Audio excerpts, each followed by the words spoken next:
Alam niyo po, minsan po sa buhay natin ay may mga kabigo ang nangyayari po sa buhay natin. Sino pong naranasan na pong mabigo? Yeah. Sino naman sa inyo ang nambigo na? Meron na kayong binigo. Ayan. So, alam niyo po, sa mga buhay po natin, may mga sandali po sa buhay natin na minsan hindi maayos. Ano po? Minsan magulo. Parang magulo ang lahat. Minsan sa tingin po natin sa ating pong kapaligiran. Minsan po, may mga nararamdaman tayong sakit. Di po ba? Minsan may mga kabiguan. Minsan po, may luha. May lungkot. Meron ding saya. At minsan po, nagtatanong tayo, wala na yatang kasagutan. Hindi na yata malulunasan ang problema kong ito. Minsan, nagtatanong po tayo, nasaan ang Diyos sa mga pangyayaring ito sa mga buhay natin. Pero ngayon pong umaga, mga kapatid, nais ko pong ipaalala sa bawat isa sa atin ang isang makapangyarihang katotohanan. Ang Diyos po ay hindi nalilito. Amen? Ang Diyos po, hindi siya nahuhuli. Amen? At ang Diyos po, hindi siya nagkakamali. Amen? Malinaw ba yung dating ng boses ko dyan sa likod? Malinaw? Okay. Ulitin ko Ang Diyos, hindi siya nalilito. Ang Diyos, hindi siya nahuhuli. Laging on time ang Panginoon. Maring sa tingin natin, nahuli na tayo, pero si Lord, meron po siyang right timing. At kailanman po, hindi siya nagkakamali sa mga ginagawa po niyang desisyon. Lalong-lalo na po para sa bawat isa po sa atin. Alam niyo po mga kapatid, kahit sa gitna ng ating mga sakit, kahit sa likod ng mga pinto na isinara na para sa atin, may isang Diyos na patuloy na gumagawa at mayroon siyang plano sa buhay po natin. At maaring iniisip natin na wala ng pag-asa, pero ang proseso pala ay sinisimulan pa lang ng Panginoon sa atin. Meron pala siyang magandang layunin, meron pala siyang magandang plano sa mga pinapahintulutan niya na nangyayari sa mga buhay po natin. Maaaring ang akala nating pagkatalo o pagkabigo ay hakbang patungo sa tagumpay na inihanda ng Panginoon sa bawat isa sa atin. Maaaring sabihin natin bigo tayo, pero hindi natin alam, ito pala po ay isang hakbang ng Panginoon patungo sa tagumpay na inihanda sa atin ng Panginoon. Ngayong araw po mga kapatid, nais ko nabuksan natin ang ating mga puso. Amen? Bukas na ba ang puso natin para tanggapin ang salita ng Panginoon? Pakinggan po nating mabuti ang mensahe sa atin ng ating Panginoong Diyos, sapagkat ang pamagat ng i-share ko po ngayon, God has a plan. Sa Tagalog, may plano ang Diyos. Ito po yung madalas nating sinasabi. Kapag may mga sitwasyon na nangyayari sa buhay natin na hindi maganda, napakagandang sabihin natin, may plano ang Diyos. Tayo pong lahat ay tumayo at tayo po ay magbasa ng nakasulat po sa Genesis chapter 45, verse 7 at verse 8. Ganito po ang nakasulat sa Tagalog. Ito po'y tungkol kay Joseph sa kanyang mga kapatid. Pinauna ako rito ng Diyos upang huwag malipol ang ating lahi. Verse 8, kaya hindi kayo, kundi ang Diyos ang nagpadala sa akin dito.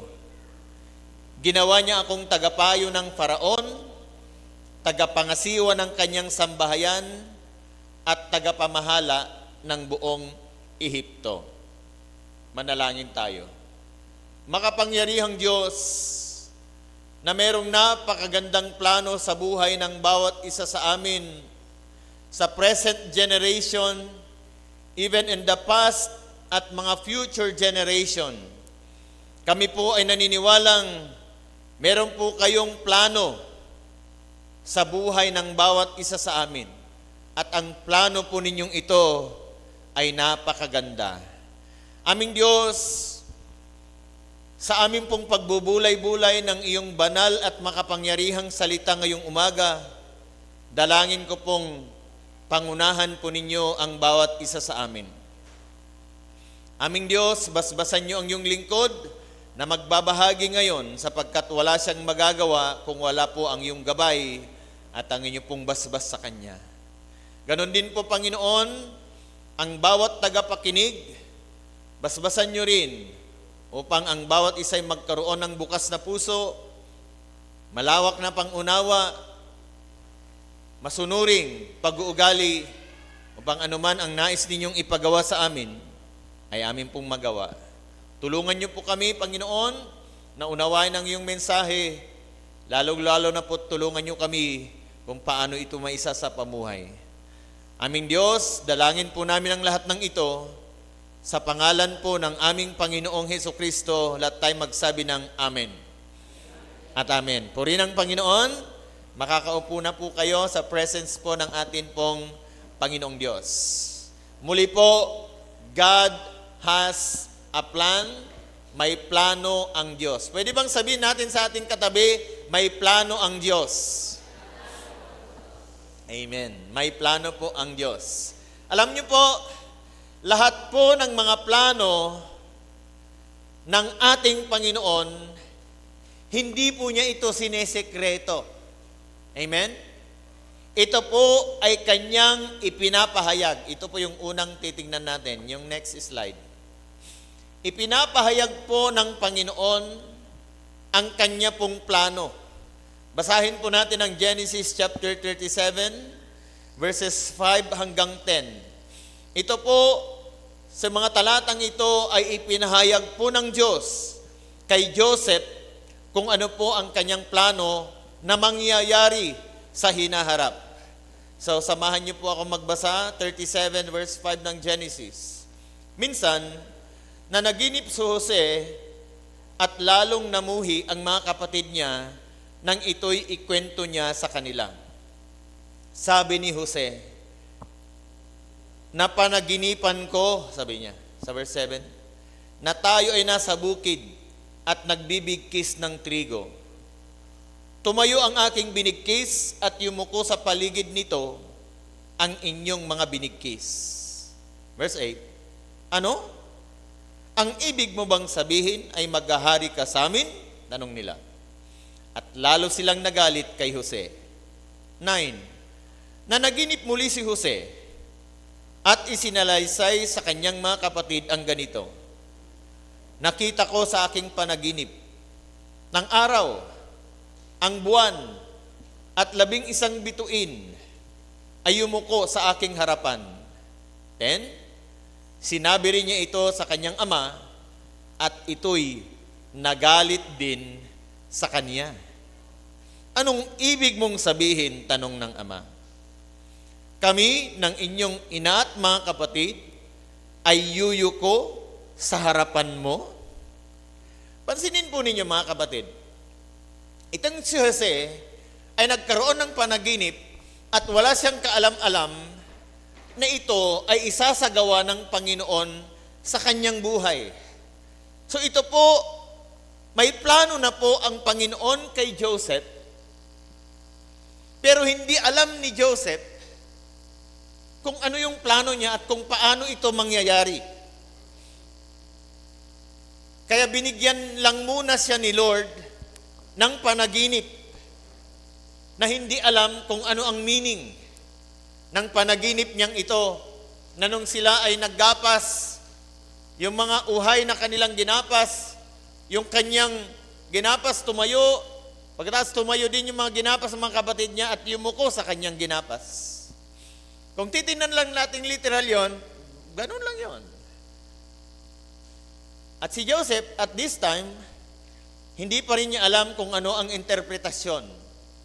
Ang alam lang niya, siya ay nanaginip, at nung ikwinento niya ito sa kanyang mga kapatid at sa kanyang mga magulang, siya ay pinagalitan. May mga times sa mga buhay natin, pag nagsishare tayo ng sa tingin natin ay parang pabor sa atin, minsan ang sabi ng iba sa atin, yabang. Halimbawa, mapopromote ako, may i-increasean ako, pupunta ako ng ganito, pupunta ako ng ganon. Minsan, imbis na matuwa yung iba, sasabihin sa iyo, ang yabang mo naman.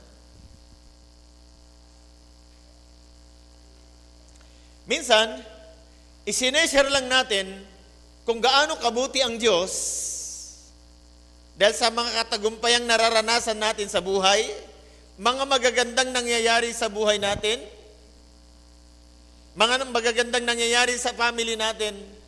Minsan ang mga tao ay hindi nagiging masaya sa mga magagandang nangyayari sa buhay natin. Dahil minsan gusto nila, dapat mas mataas sila kaysa sa atin. May plano ang Diyos, mga kapatid. At ang plano niya, sabi ko nga po kanina, hindi po niya ito sinisikreto. Hindi man pa niya kaagad ihahayag kung ano yung meaning, ibig sabihin ng mga pinapahayag niya sa atin, pero yung pala, meron na po siyang pinapakita sa atin na gagawin niya in the future. Sino po sa inyo dito ang magaling managinip? Madalas nananaginip. Nananaginip ng gising, nakatulala. Yung mga iba, hindi pa natutulog. Nananaginip na. Nananaginip nga daw ng gising, nakatulala sa hangin. No? Pero itong si Joseph, mga kapatid, yung panaginip niya, may meaning. Amen? Minsan sabi nila, ang panaginip daw ay parang ano lang, dahil napagod ka, gising yung diwa mo, pero dahil sa pagod ang katawan mo, ayon, tulog siya. Pero may mga times, mga kapatid, marami pong mga pagkakataon sa Bible na yung kanilang mga panaginip ay pahayag ng Diyos na mangyayari at mga pwede nilang gawin at gustong ipagawa sa kanila ng Panginoon. Kaya lang po, dito kay Joseph, noong siya'y nanaginip, walang sinabi ang Diyos na yan ang gagawin ko sa iyo in the future. Walang sinabi ang Diyos. Sa ano lang niya, sa excitement lang niya siguro na mag-share ng kanyang dream, kaya niya sinabi yon, pero hindi niya sinare yon para lang mainggit o magalit ang kanyang mga kapatid o ang kanyang mga magulang sa kanya. Basta't ito'y isinare na lang niya. Kaya may mga nagsasabi na mga tao, yung mga plano mo, huwag mo na lang i-share. Kasi minsan, pag sinare mo yung plano mo, either sisiraan kanila para hindi magawa yung plano o kaya'y uunahan kanila na gagawin yung pinaplano mo. Di ba may mga ganon? Nasubukan nyo na bang ganon? Na nag-share kayo ng inyong secret kung bakit umaangat kayo tapos makita mo mama yung pinagsiran mo, ginagawa na rin niya. May mga pangyayaring ganyan. Dating trabahador, itinuro lahat ng master niya o yung boss niya, yung mga sistema kung paano isasagawa. Sinasabi ang kanyang mga plano, strategies. Dumarating ang time, humihiwalay itong trabahador na ito, nagsosolo, same business ang kanyang itinayo dahil nakuha niya yung sekreto ng kanyang boss at gusto niyang umangat din kagaya ng kanyang boss. Kaya naging competition. Yan nangyari. Kaya may mga nagsasabi, huwag mo na lang i-share ang mga plano mo sa buhay. Isekreto mo na lang. At may mga nagsasabi pa, mayroon ako minsan nakita sa social media na, forget. So, ayun. Meron ko nakita na, huwag mo na lang, sabi nila, huwag mo na lang daw isi-share. Kasi may mga tao talaga, hindi sila masaya sa mga tagumpay mo. At hindi rin sila malungkot sa mga pagsablay ng buhay mo. So kapag sinishare mo, either punaan ka nila or pigilan ka nila. Dito po mga kapatid, pangalawa titinan po natin, si Lord, kung ano po ang plano niya, Kanya po itong tinutupad. Pangalawa, sa Genesis chapter 41 verse 39 hanggang 41. Pansinin po ninyo dito. So, nagkaroon ng panaginip itong si Joseph. Pero pansinin po ninyo ang katuparan ng kanyang dream. Ganito pala ang mangyayari sa kanya. Sa Genesis 41 verse 39 hanggang 41, ganito po ang nakasulat. Kaya't sinabi ng Paraon kay Jose, pansinin niya, ang Diyos ang nagpakita sa iyo ng lahat ng ito. Kaya't wala nang hihigit pa sa iyo sa karunungan at pangunawa. Verse 40, ikaw ang pamamahalain ko sa buong bansa at susundin ka ng lahat. Ang aking trono lamang ang hindi mapapa sa iyo. At ngayon, sabi ni Paraon, inilalagay kitang gobernador ng buong Ehipto. Pero bago dumating yan, mga kapatid, yung proseso na pinagdaanan ni Joseph, hindi po maganda. Napakapangit ng proseso na pinagdaanan ni Joseph. Sa mga nagbabasa ng Bible, alam ninyo itong sinasabi ko. Na dahil sa inggit ng kanyang mga kapatid sa kanya, nung nagdala si Joseph ng baon para sa kanyang mga kapatid na nagpapastol, nung paparating itong si Joseph at nakita ng kanyang mga kapatid, nag-usap-usap ang kanyang mga kapatid, tingnan nga natin kung anong mangyayari sa panaginip ng kapatid natin na ito. Nagbalak silang patayin itong si Jose. Kaya ginawa nila, kinuha siya, kinuha yung kanyang damit na tinahi ng kanyang tatay Jacob, ihinulog siya sa balon. Pero ang plano sana talaga nila is patayin. Pero huwag, sabi ng isang kapatid, huwag natin siya papatayin. Ihulog na lang natin siya sa balon. Habang nasa loob ng balon itong si Jose,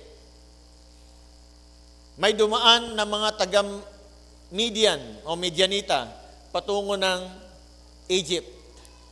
Sabi ng mga kapatid, hindi natin mapapakinabangan kapatid natin. Para mapakinabangan natin, ibenta na lang natin.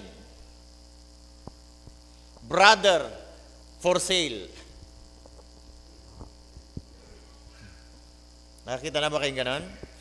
Ibinenta ang kanilang kapatid sa mga Midians. Dinala ng mga Midianites itong si Jose na binili nila. Pagkatapos, naging buy and sell itong si Jose. Binili ng mga Midianites, ibinenta rin siya sa Egypt. Tingnan niyo, sino sa inyo dito nasubukan nyo ng ibenta kayo? Meron? Madalas naririnig natin ito, kapag pag hindi natin alam yung lingwahe ng pinuntahan nating lugar, itong madalas na naririnig natin, baka ibinebenta nyo na ako, Hindi ko nauunawaan sinasabi ninyo. So, naging brother for sale, tapos si Joseph naging buy and sell. Siya itong pinagkakakitaan. No? Ibinenta, tapos yung bumili sa kanya, ibinenta rin. Pero itong si Joseph, mga kapatid, out of doon sa pangit na nangyaring proseso sa kanyang buhay, pinagbuti niya ang mabuhay, mga kapatid. Ginawa niya kung ano ang tama. Marami pong mga tao po kasi ngayon na pag hindi na maganda yung nangyayari sa kanila, nagiging patapon na sila. Nasasabihin nila, ganito na rin lang ang nangyayari sa buhay ko, bahala na dyan. Hindi na sila nagiging mabuting mga tao. Pero itong si Joseph, mapansin natin mga kapatid, kung tayo po'y nagbabasa ng Bible, noong siya ay ibinenta kay Potiphar, pinagtrabaho siya, gumanda ang kalagayan ng sambahayan at mga properties ni Potiphar. Bakit? Pinagbuti ni Joseph ang kanyang mga gawain. Kaya kung meron man sa atin dito mga kapatid, na dumadaan sa proseso at sa tingin ninyo, pangit yung proseso, to the point, mapalayo pa kayo sa mga mahal nyo sa buhay, at hindi talaga magandang nangyayari, nag-share lang kayo, pero ganito ang ginawa nila sa'yo, para lang hindi matupad yung mga pangarap mo kung ano-anong ginawa na nila sa'yo, mga kapatid, huwag kang mawalan ng pag-asa. Minsan, part talaga yan ng proseso ni Lord. Amen? Walang kaalam-alam si Joseph na on the process na siya para matupad, mangyari yung plano ni Lord sa kanya na ipinakita niya sa kanyang panaginip. Wala siyang kaalam-alam. Walang sinasabi dito na si Joseph nawalan na ng pag-asa, nagrereklamo. Wala tayong makitang ganon na sinabi dito sa Biblia. Pero ang nakita natin, gumanda ang kalagayan ng sambayan ni Potiphar dahil nandun si Joseph. Ibig sabihin, pinagbuti pa rin ni Joseph ang kanyang buhay, mga kapatid. Kahit nasa pangit na sitwasyon ng kanyang buhay, inayos pa rin niya ang buhay niya. Inayos pa rin niya ang performance niya. Hindi siya nawala ng pag-asa. Ang edad dito ni Joseph ay 17 years old, mga kapatid. Sino pong 17 dito? 17, 40 years ago. 17, napakabata.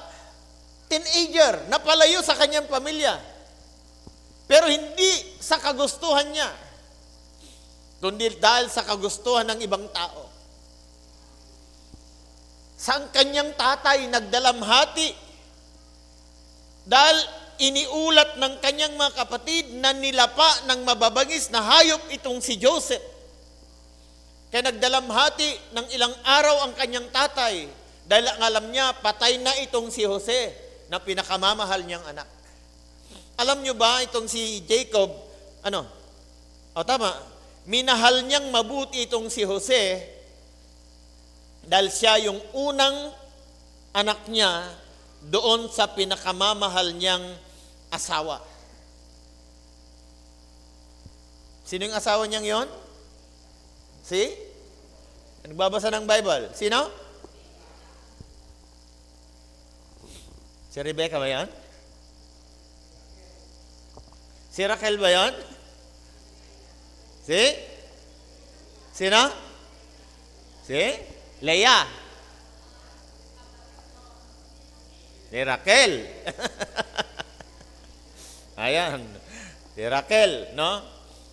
Kasi, sa background lang alam nyo, tuwang-tuwa ako dahil yung mga pinag-uusapan naman nasa likod ng L3 pag pumupunta kami ng San Fabian, Bible na.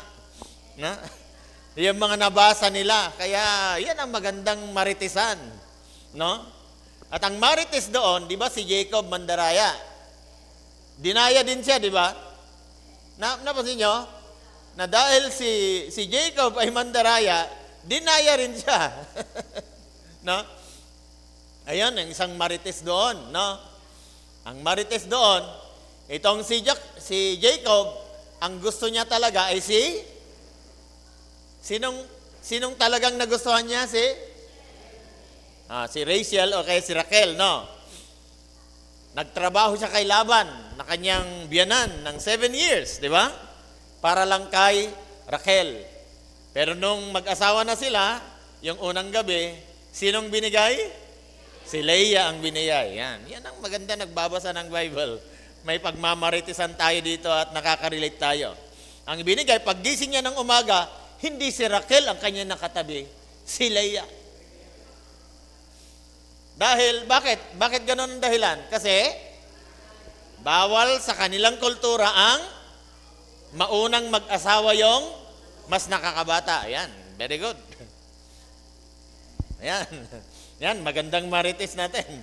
So, di ba? Kaya magbasa kayong Bible, no? Kaya nung tinanong sa akin nga ni Ezra, Tay, bakit ganon?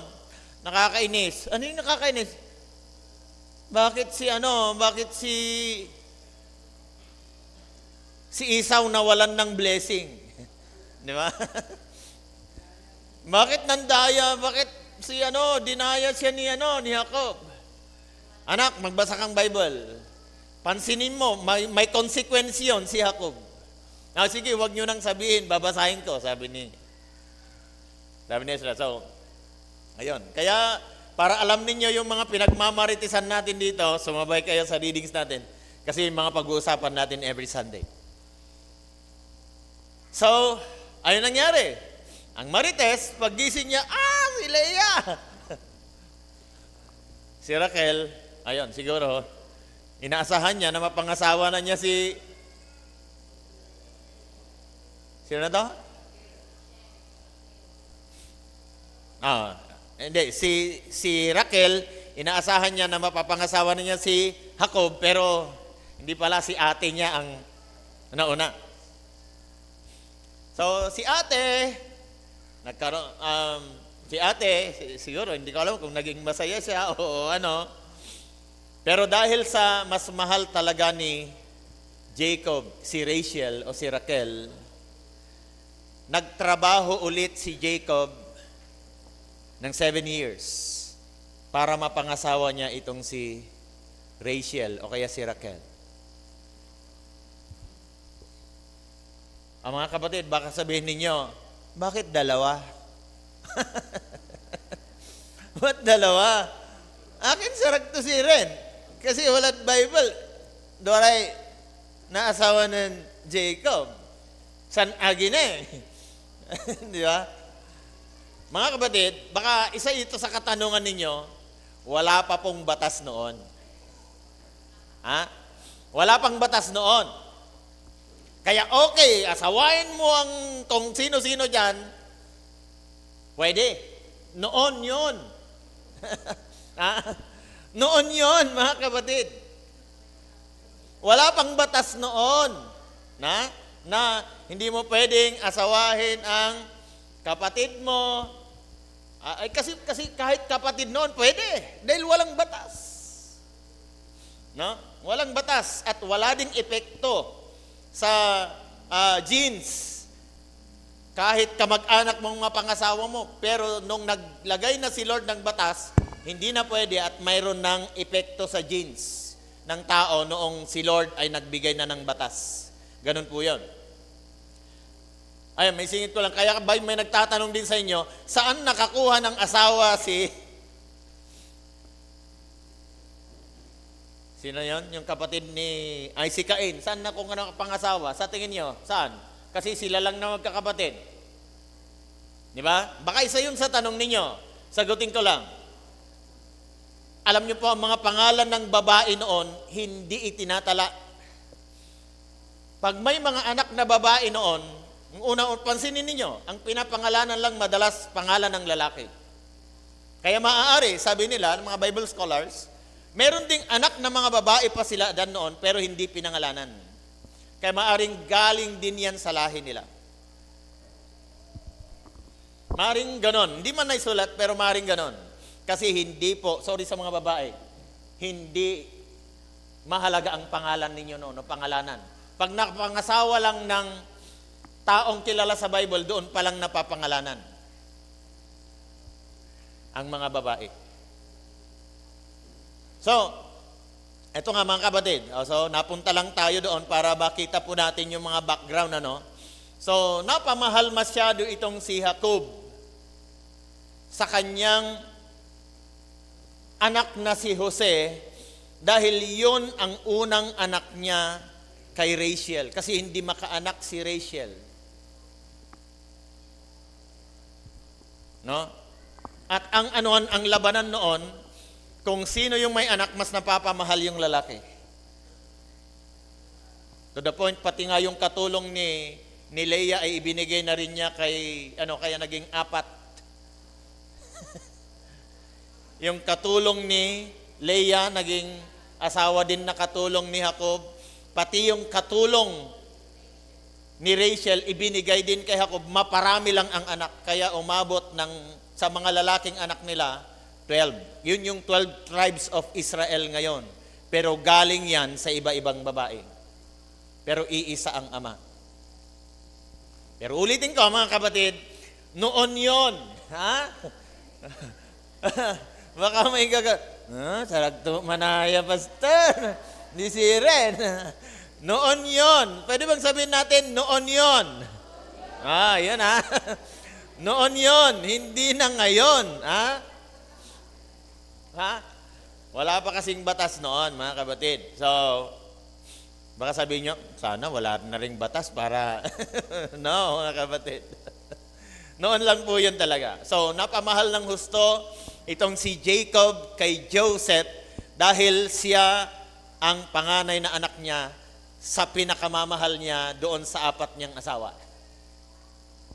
Kumbaga, yun ang favorite niyang asawa. Ha?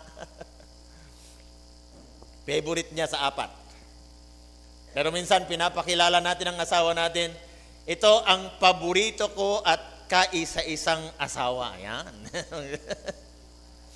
So, yun, mga kapatid. At yung pangalawang anak ni Rachel o ni Raquel na si Benjamin, ikinamatay ni Rachel o ni Raquel ang panganganak niya kay Benjamin. Kaya dalawa lang talaga sa yung totoong magkapatid sa tatay at nanay, si Joseph at saka si Benjamin. So, alam natin yon sa mga nagba-Bible reading. So, yun. Dahil yon mahal na mahal ni Jacob itong si Joseph, kaya ganun na lang ang ginagawa niya, tinatahian ng damit, tapos pansin talaga ng kanyang mga kapatid, favorite son, itong si Joseph. Kaya nung ibinalita nila na namatay itong si Joseph, nagdalamhati ng husto itong si Jacob. Dahil paniwalang-paniwala siya na nilapas siya ng mababangis na hayop dahil yung damit na tinahi ni Jacob para sa kanya, winisikan nila ng dugo ng hayop na kanilang pinatay. So, nagdalamhati. So, ito nga po ang nangyari. So, yung panaginip niya pala, mga kapatid, nayuyuko, sila na rin kasi ang nag-interpret di ba? Kung mapansin ninyo, mga kapatid na niya at magulang niya ang nag-interpret sa dream. Anong ibig mong sabihin? Ako, sabi ni Jacob, kami ng iyong ina at ang mga kapatid mo, yuyuko sa'yo? Wala namang sagot si Joseph. Oo, wala siyang sinabing ganon. Basta siner lang niya ang kanyang dream. Pero ang fulfillment pala ng kanyang dream, na yun pala ang plano ng Panginoon sa kanya, magiging governor pala siya ng Egypt. No?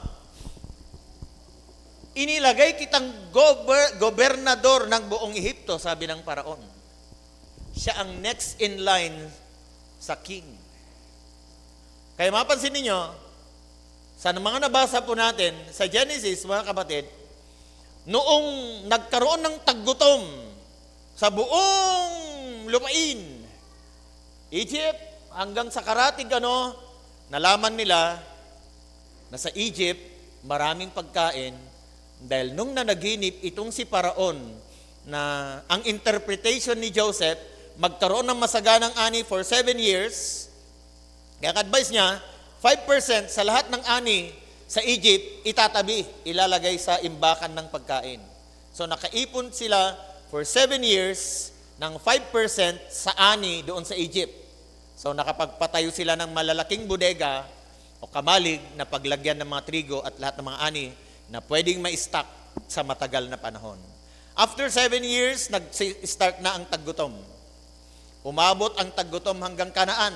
Nabalitaan nila na sa Egypt maraming pagkain. Inutusan ngayon ni Jacob ang kanyang mga anak. Yung kanyang siyam na anak, inutusan niya, iniwan si Benjamin. Pumunta sa Egypt.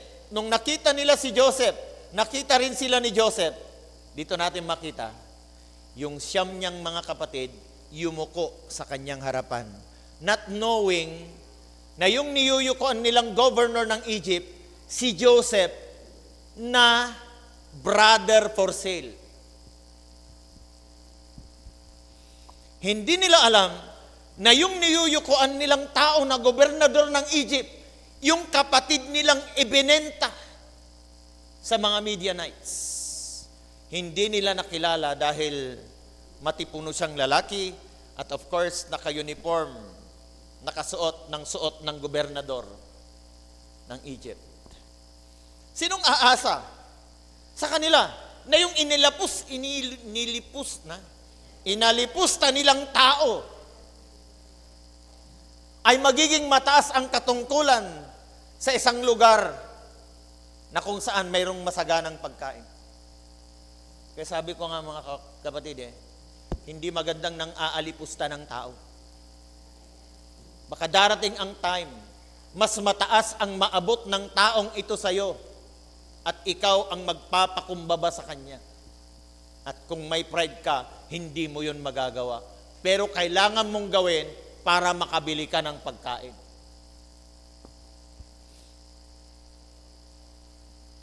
Fulfillment. Di ba? Kaya tinutupad ni Lord ang kanya pong mga plano, mga kapatid. Pero sa paanong paraan, hindi natin maunawaan because God's ways are higher than our ways. Ang kanyang kaparaanan, mga kapatid, ay mas mataas kaysa kaparaanan ng tao. Hindi natin alam kung paano. But kung alam natin na on the process tayo, be humble lang, mga kapatid. At kung sa tingin natin nahihirapan tayo o dinadown tayo yung argabyado, keep being humble, mga kapatid. Kasi minsan, tinitignan din ni Lord paano tayo mag-react sa mga nangyayaring proseso sa atin. Kaya maaari, nasa process tayo ngayon. At minsan, nakita ko nga po dito kay Joseph, tinuruan muna siya ni Lord paano magpakumbaba. Tinuruan muna siya ni Lord kung paano maging alipin bago siya magiging Panginoon.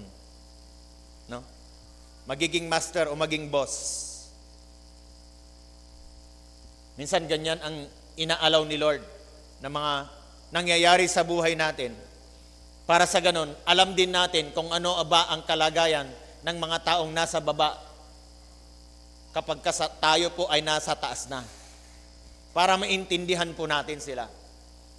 Kaya nga sabi ko, mga kapatid, huwag nating ida-down o aalipustahin yung mga tao. Pag nagsishare siya ng kanyang success, makigalak tayo. Amen? Makigalak tayo. Matuwa tayo. Huwag tayong malungkot. Nagtagumpay siya, ganitong gawa niya, ban siya, di bali na.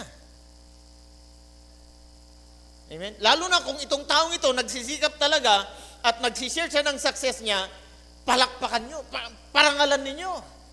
Ang buti talaga ni Lord sa buhay mo. Patuloy ka sana niyang pagpalain, ganun. Hindi, mitan mo, kaya naman na ano yan, dahil ano yan. Huwag na. Kaya nakaabot yan dahil malakas eh. O na.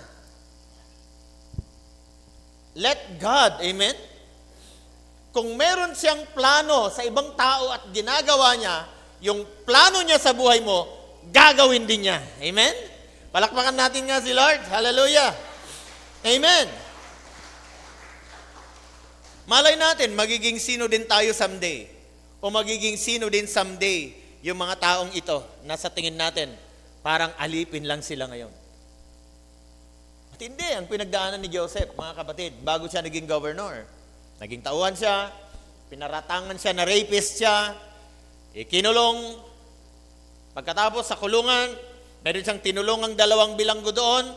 Nangyari ang interpretation ng panaginip niya, nakalimutan siya for 2 years. Hanggang sa nanaginip itong si Paraon at doon na-interpret ni Joseph ang dream ng Pharaoh at doon nakilala ang Egypt because of the interpretation ni Joseph sa dream ng Pharaoh. Galing, no? Yung talent niya to interpret dreams and even the wisdom na binigay sa kanya ng Panginoon para magbigay ng advice. Tignan niyo, sabi niya, sinabi ng Paraon kay Jose, ang Diyos ang nagpakita sa iyo ng lahat ng ito, kaya't wala nang hihigit pa sa iyo sa karunungan at pangunawa. Tingnan niyo, yung ibinigay ni Lord sa kanya na karunungan at pangunawa, yon ang ginamit ni Lord upang sa ganon ay maging governor siya ng Egypt. And bawat isa sa atin, mga kapatid, meron kang talento, meron kang abilidad, na yung abilidad na yan ang pwedeng magpaangat sa buhay mo. Amen? Meron ka. Bawat isa sa atin, ako pinaniniwala, meron tayo. Ito si Joseph, wala namang sinabing talent niya. Nung mga bata siya, hanggang sa 17 years old na naginip siya, wala namang sinabing magaling si Joseph sa ganito, sa ganon. Na-develop ito, mga kapatid. At ito ay ipinagkaloob ng Diyos sa kanya.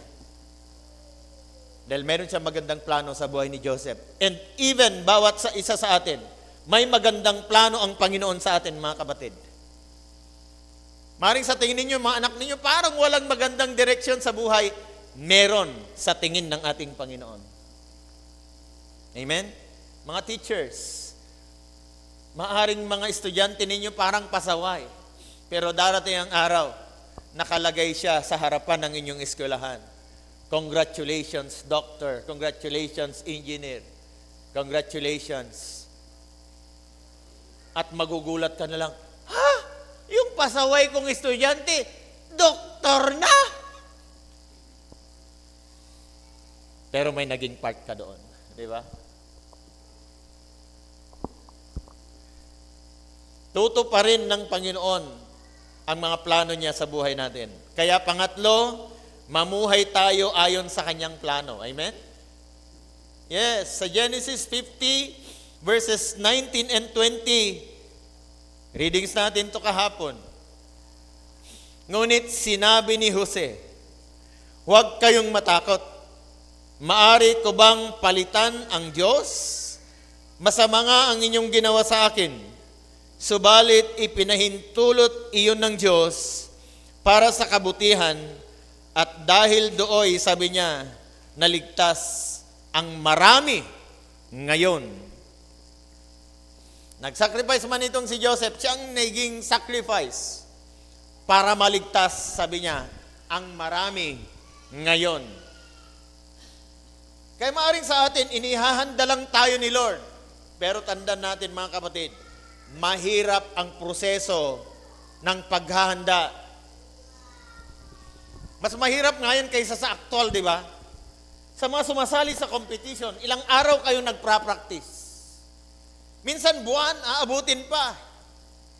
Aabutin ang gabi, pagod na pagod kayo. Yung performance ninyo, o orasan, 5 minutes lang o 7 minutes. O 10 minutes na performance. Pinaghandaan mo ng ilang araw. Tapos tatimingan ka, ang oras nyo mag-perform, ganito lang, ha? Kaya minsan, mga kapatid, mas mahirap yung process kaysa sa yung actual na performance mo na. Tingnan niyo si Joseph. Dito governor na siya this time. Pero tingnan mo naman ang kanyang pinagdaanan. Alam niyo, minsan, maraming mga tao, ang tinitingnan nila, yung ganda ng buhay ng kapwa niya ngayon. Tingnan mo yung process na pinagdaanan niya. Tingnan mo kung paano siya nakapagtapos ng pag-aaral. Iginapang siya ng mga magulang at baka pati siya mismo. Walang tulog. Hindi mo alam kung paano naigapang ng mga magulang niya o yung sarili niya para makapagtapos lang ng pag-aaral. Huwag lang kayong tumingin sa pagiging governor ni Joseph sa Egypt. Tingnan mo ang kanyang proseso na pinagdaanan. Kaya mga kapatid, kung may mga pinoproseso man ng Panginoon ngayon, mahirap masyado yung pinagdadaanan mo. Magpakatatag ka lang. Amen? Tatagan mo ang loob mo. Kung alam mo na si Lord ang nagpo-proseso sa iyo, huwag kang susuko. Amen? Malalampasan mo rin yan. Amen? Malalampasan mo rin yan. Lalo na kung sa tingin mo, nakagaya ni Joseph, ikaw yung nilalamangan, ikaw yung dinadaya, ikaw yung parang talo. Sa Panginoon, panalo ka pa rin. Amen? Basta't ayusin mo lang yung iyong response doon sa proseso na ginagawa ng Panginoon sa iyo. May bukas pa. Amen? Amen? May bukas pa. Amen? May pagkakataon pa. Maliban lang, kung ito na talaga ang last day, wala na. Pero may bukas pa, mga kapatid. Amen? Yes. Kaya dito, nung nagigilty ang mga kapatid ni Joseph dahil namatay na ang tatay nila dito, nako mga kapatid, sabi nung isa, namatay na ang tatay natin, baka gagantihan na tayo ni Jose. Kaya nagpauna sila ng ulat. Pinapasabi ng tatay natin, Joseph, na nung buhay pa siya, sinabi niyang patawarin mo na yung mga kapatid mo. Eh, wala namang nangyari gano'n. Nagigilty lang sila na baka gantihan sila ni Joseph. Pero, madaling salita mga kapatid, si Joseph, pinatawad niya ang kanyang mga kapatid. Amen? Minsan ang hirap magpatawad sa mga taong gumagawa ng masama sa atin, di ba? Pero si Joseph, dahil sa kanyang pagpapatawad at tinanggap pa rin niya mga kapatid niya, imbis na gumanti, tinulungan ng mga kapatid niya, pinagpala siya ng Diyos. Amen? Pinagpala siya ng Diyos. Kaya kung mayroon bang mga umaalipusta sa atin ngayon, may mga nandadaya man sa atin ngayon, may mga nanluloko, may mga nanlalamang sa atin mga kapatid, manatiling ka lang kay Lord. Amen? May araw ka rin. Maring araw nila ngayon, pero may araw ka rin. No? Parang negative ang dating ng may araw ka rin, no? May araw ka rin. Parang sinasabi natin yon sa mga gumagawa sa atin ng masama, you know? May araw ka rin, di isang araw. Minsan mga ganun tayo, di ba? Minsan ganun tayo pero may araw din, may timing si Lord sa bawat isa sa atin, mga kapatid. Amen? May timing siya. At yun ang hintayin nating timing, yung timing ni Lord. Dahil kagad sabi natin kanina, si Lord, hindi siya nagkakamali. Hindi siya nalilito. At hindi siya nahuhuli. Laging si Lord on time. Amen? Maring hindi pa ito yung time mo. Time nila ngayon. Pero may time ka rin. Amen? May time ka rin. At habang nasa proseso ka, magtsaga ka. Amen? Dahil ang reason ni Joseph, doon pa lang niya na-realize na sabi niya, ipinahintulot iyon ng Diyos. Tingnan niyo ha. Ipinahintulot iyon ng Diyos para sa kabutihan. Amen? Masama ang inyong ginawa sa akin, di ba? Yung tao, masama ang ginawa kay Joseph, pero si Lord, mabuti sa kanya. Ipinahintulot niya for a purpose, para sa kabutihan, dahil in the future pala, merong mangyayaring taggutom at napaghandan ito ng Egypt. Pero Canaan, na promised land ng Israelites, nagkaroon din ng taggutom. Bakit? Hindi nila na-discern yun. Pero dahil nandun si Joseph sa Egypt, na-discern nila through yung dream ng Pharaoh. At dahil merong tao ng Diyos na nag-interpret, hindi sila nawalan ng pagkain nung panahon ng taggutom. Ganda, no? May mga asset na mga tao sa isang nation na because of that one person, na-save sila sa 7 years na famine, na taggutom. Dito kaya sa church, may mga nakaka-discern kaya ng blessing sa inyo dito? O may nadanaginip kaya sa inyo dito? Para ipa-interpret natin kay Joseph?